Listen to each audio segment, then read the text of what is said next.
Hello and welcome back to our video. This is a continuation from our first video where we are learning Android by Android programming from this book from Beginner Rand's Guide. It's been 2 years since the last video was posted, but I have now decided to continue this series up until the very end. So if you haven't watched my first video, I'll keep a link on the I button above so that you can follow the first video and then continue with the second video as we proceed. So now we continue with our GeoQuiz application. So here what we are going to do is we're going to add more questions to our UI. So for that, we're going to add a class named question to the GeoQuiz project, and an instance of this class will encapsulate a single true false question. Okay, then you'll create an array of questions for quiz activity to manage. Okay, so first let's create a class called question, new Java class, question. Okay, let's go back. So this particular question will have two values, either text ID, text trace ID, and boolean answer true. So I can just create it here, public, or is it private? Okay, this private. So private integer m text, m text trace ID, and okay, it has to be semicolons, and private, what is this, string, oh sorry, boolean m answer true. So these are the two variables. Then there is a constructor, so we can just override the constructor using generate constructor, use these two parameters here. Okay, and then just copy the value from the constructor parameters into the global variables, and this is already done here. Okay, moving on, the question class now holds two pieces of data, the question text and the answer questions. Okay, so why is mtext id in string? This parameter is a string and not an sorry, is an it and not an is an integer and not an string, because this will hold the resource id, which is always in integer. Okay, and then we will create the question string resources in our later section. Fine. These variables need getter and setter method. Rather than typing it yourself, we can, okay, so what I can do is, if I need to generate getter and setter for these two, I can just do right click, generate getter and setter, select both of these values, and then just hit OK. So we have generated getters and setters. They've done the same thing here and generated all of these, which we have also done here. So moving on, your question class is now complete. Okay, in a moment you'll modify the quiz activity to work with a question. Fine. First, let's take a look at how the pieces of quiz work with GeoQuiz will work together.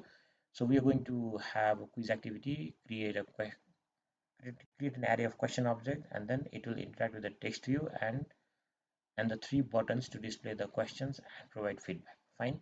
So now I think it's taking us to this layout called MVC, basically model view controller.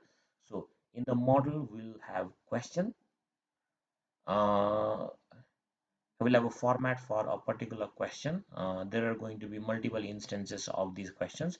In the controller we'll have quiz activity, and in our view we'll have this text view and our buttons. So this is basically the MVC pattern that they're trying to follow here, and they have, I think, explained it here. So I separated it into three sections: model, view, and controller. Okay, Android applications are developed around an architecture called MVC. This is quite an old architecture, but it's fine to learn about it, because I think it is also a base for the new architectures like MBP and MBVM. So yeah, just go through it.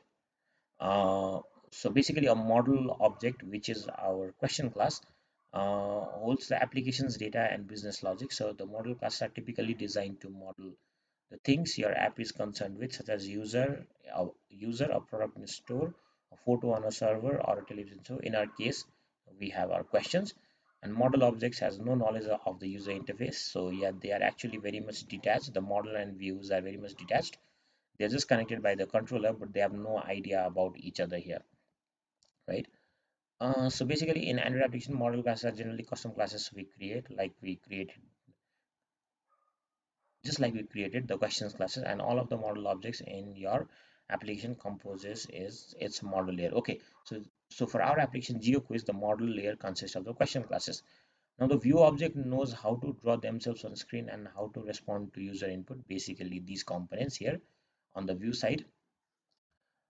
uh, like touches, a simple rule of thumb is that if you can see it on the screen, then it is a view. Fine. Android provides a wealth of configurable view classes. You can create custom view classes, and an application's view object make up its view layer. So yeah, whatever we design in UI is going to come into the view part. Now the controller part ties the view and the model object together, so they contain the application logic. Controllers are designed to respond to various events triggered by view objects and to manage the flow of data to and from objects and the view layer. So in Android, a controller is typically a subclass of activity, fragment or service. Well, we have not studied about fragment and service, we just know about the activity. So we can understand that a controller is typically a subclass of activity. Uh, since we only have quiz activity, so for now, quiz activities are controller. Okay, going to the code, like going to this particular view here. So quiz activities are controller. Question class that we created is our model, and the layout part that we have made, basically activity underscore quiz, is our view here. Okay, so figure 2.5 shows the control between objects in response to a user event, like a press of a button. Notice that model and view object do not talk to each other. Yes, they are very much separated here, and then they only interact via controllers, and controller sits squarely in the middle of everything, receiving messages from some objects and dispatching instruction to others. Okay, so if we see an MVC flow with a user input, what happens here is user basically interacts with a view, and then view sends message to a controller, and then controller updates the model object. Then based on that updated model object, the controller takes back the data from model object. Controller again updates the view, and then user basically sees the output there. Okay, so for example, no, okay, we go to the benefits of MVC. So what are the benefits of MVC? So it will separate out our code into various classes, and then maybe decrease the dependency of the model and view classes completely. Separating classes into model, view, and controller helps you design and understand an application. You can think in terms of layers of individual classes. So our GeoQuiz is not a complicated app, but we can still see the benefits of keeping the layers separate. So we're going to update GeoQuiz's view layer to include a next button. When we do that, we will not need to remember a single thing about the question class we just created. Okay, so MVC also makes the classes easier to reuse. Definitely, the model class is will be continuously reused. Suppose we say that we have 10 questions in our GeoQuiz app, so there are going to be 10 instances of this question class or the model class that we have. So very much useful on the reusable side. uh, for instance, your model class question knows nothing about the weight widgets used to display a true false question. This makes it easy to use question throughout your application for different purposes. For example, if you want to display a list of questions at once, you could use the same object that you use here to display just one question. So for the time being, we're just displaying one question at a time, right? And then we are trying to put a next button to move to the next question. But the same model would work if our view would display all of the questions at once in a single view too. Uh, that won't do any harm, and then we can just reuse that particular question class itself. So moving down, let's update our view layer. What it says is, uh, next that you have been introduced to MVC, you're going to update GeoQuiz's view layer. Okay, in Android, objects in view layer are typically inflated from XML within a layout file. The sole layout in GeoQuiz is defined as activity underscore quiz that we already have. This layout needs to be updated as shown in the figure. So what are the changes that we need to make? So we have a question text view. We also have a next button, and then we have two buttons below, right? So let's see our, for now, we have a text view. Sorry, we have a linear layout. Okay, we have a linear layout. We have a text view. This is our text view. and then we have a linear layout and then two buttons inside it. So this part is actually done. uh, okay, is the id changed here? Yes, the id is changed, but it's fine. We just need to add the next button here. So this is going to say that wrap content wrap. Okay, so let's just add a next button below. So this is going to be a button match, sorry, wrap content. The id is going to be next button. So the plus id next underscore button, and we will have a text here that basically says next, but we're not going to use it directly here. Just write text at the rate string slash next, right? Okay, next button. We still need to create this string reference in strings.xml. So what I'm going to do is go to string name next button, just write next, and then we can see that our UI should have the next button here. Yeah, so it's fine. Remove the Android text from the attribute of text view. You no longer want a hard-coded question. Okay, so initially in the text view we had a hard-coded question, so we can remove that. It says give the text view the id attribute. This widget will need a resource. Okay, add a new button. So we've already done this. We've removed our uh, previously written text from our text view and then added a new button.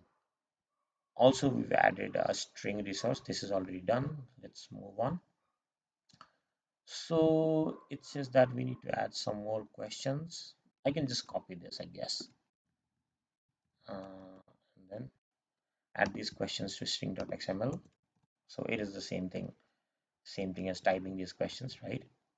So notice that you have used escape. Okay, we've done something here. Yeah, so we've used the escape character. So basically, if we have some form of symbols that actually requires escape characters in case of HTML, we're going to do the same here in case of string too. Yes, so use the escape characters such as new line. Okay, and then we save our file. Then we return to activity underscore quiz and preview our layout in the graphical layout. So this is it. Now we move to our controller class. So what we do in our controller class is we add these two buttons, next button and then a new text view. I think we already have this text view, right? Just add the new button here. Okay, we don't have the text view, so we're going to add text view at first. M question text view, M question text view. I'm trying to follow the book as much as possible so that uh, you don't get stuck with some of my changes. At least next button.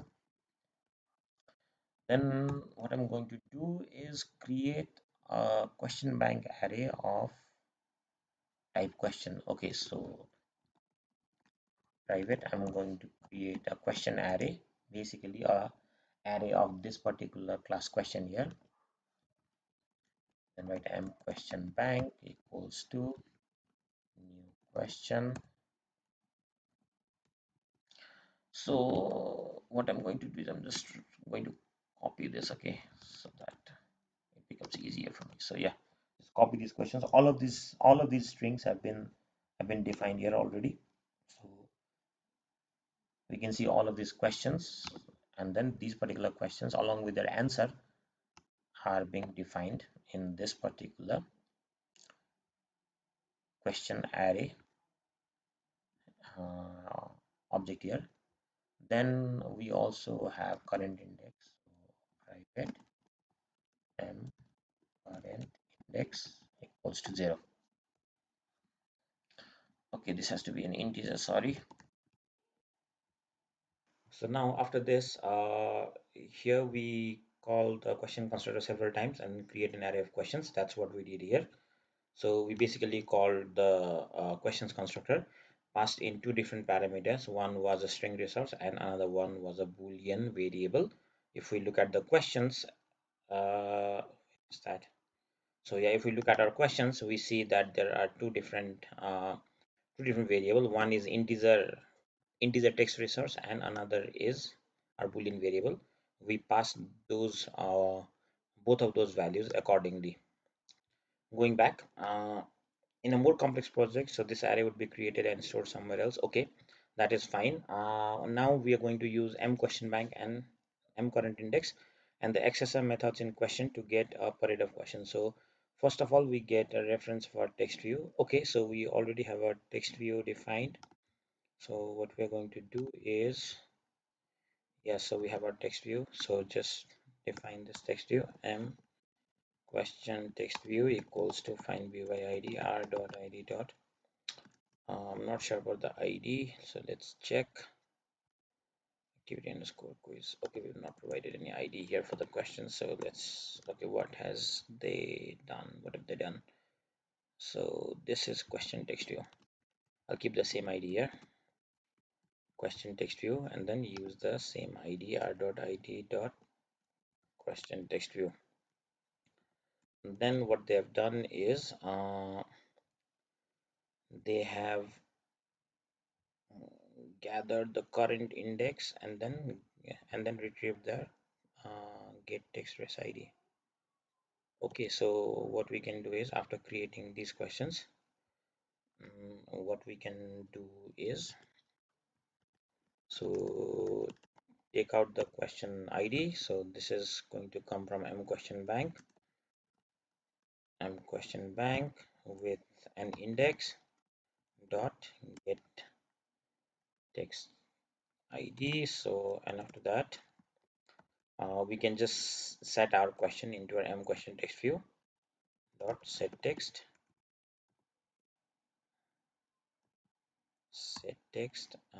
question. Okay, we can run our application and check here again.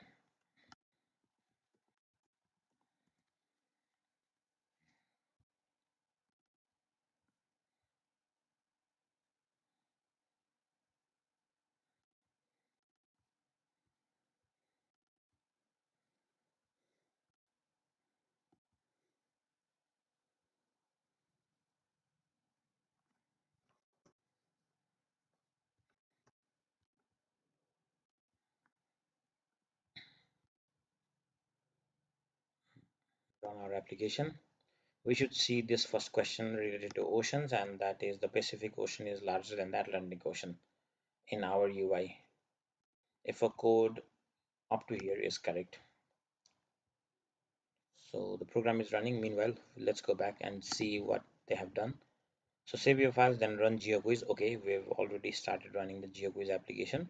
So we should basically see the first question in an array appear in the text view. That is what we want to check. So yeah, the Gradle billing is still running. So let's wait for some time. So we have successfully run our application and we see that our first question is indeed present in our text view here. Let's see.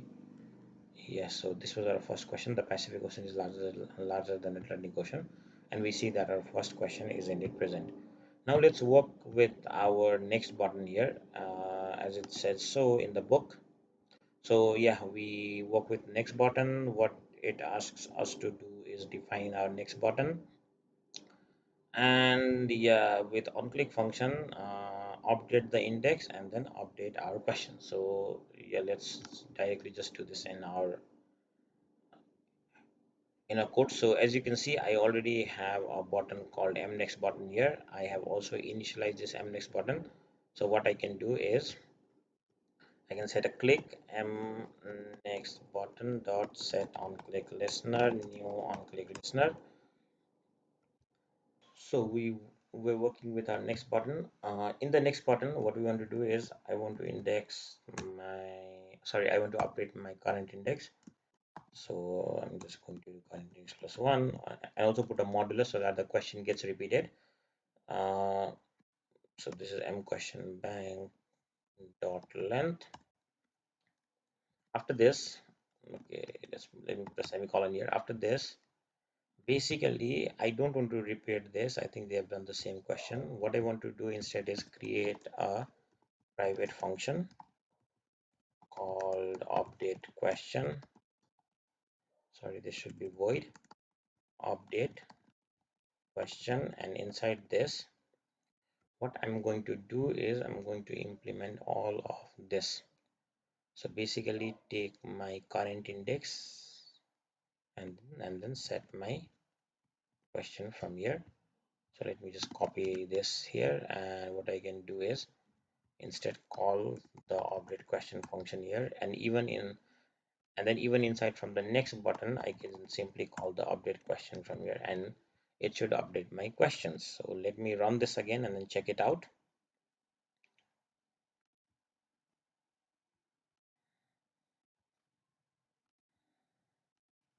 Running this.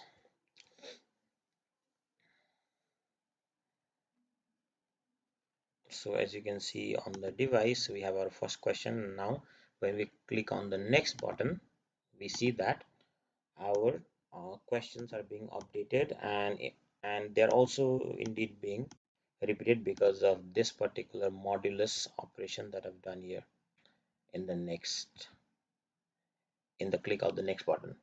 So now I think the book also asks tells us to do the same thing. Yes, exactly. So we've created a function, and then basically yeah, so we have created an update function, and then we've simply called the update function from even inside the button click and from the main function or the onCreate function here. So now we've already run and tested out GeoQuiz. So now we also need to work on our answers.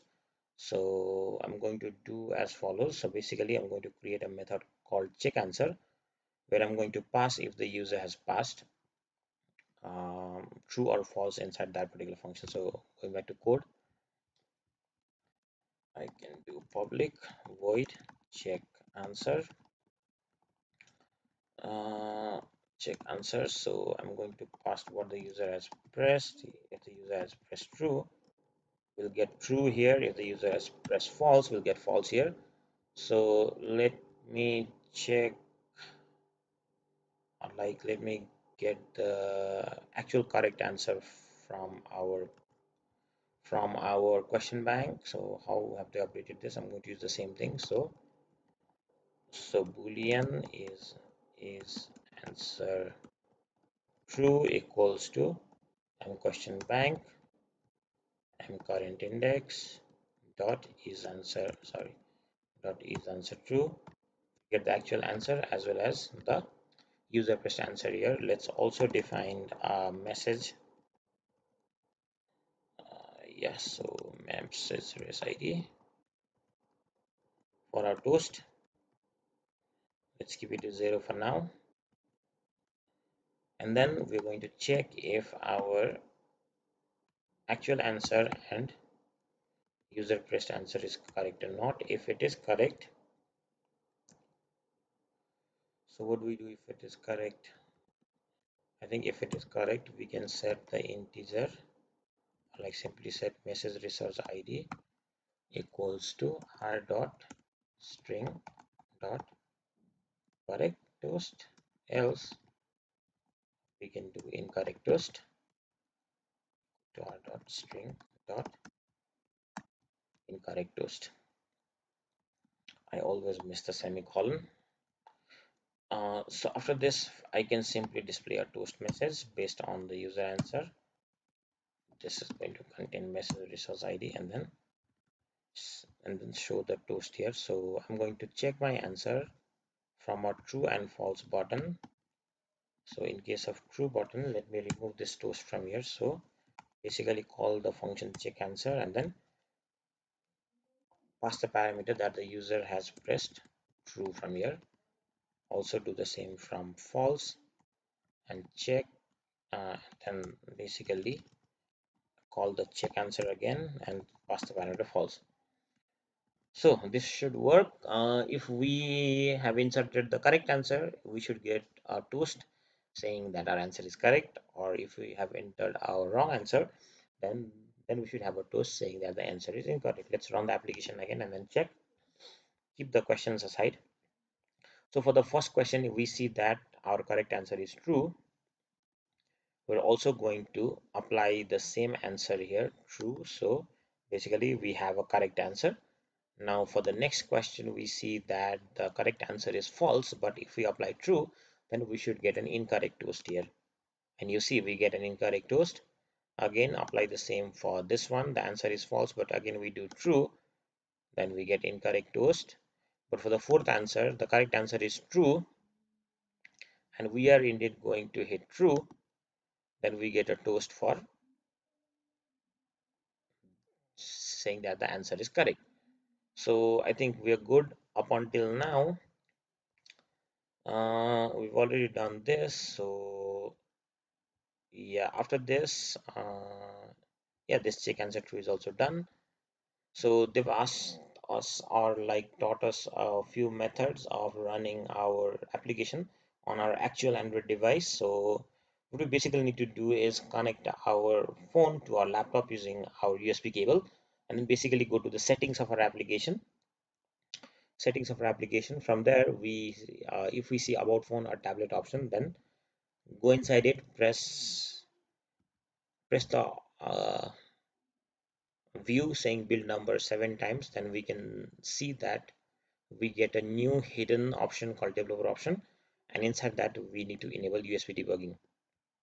So this is it, how you can run the application. I'll also may make a separate video showing you how you can run this application here later on, but I think by now you've already started doing that, and I hope that I've already shown you something in the first video. I'm not sure, I'll have to check, but if I haven't done that, I'll definitely do that in the next video. Now they have some configuration properties which I don't think you need to change, and then they have taught you how to add an icon. So yeah, we will continue from this point in our next video. I think the video is getting too long, so I'll continuously be updating our content in this channel and in this series. So if you have any questions or have any comments, do drop your comment in the comment box below. I'll put a link of this book in the description itself so that you can visit the book and then follow it accordingly if you have missed anything in the video. Also, if you like our content, we're posting daily these days. So yeah, if you like our content, do provide us a motivation by liking the video, sharing the video, and subscribing to the channel. That will mean a lot to us in producing such relevant content in the future days. So this is all for this video today. I'll see you in the next video.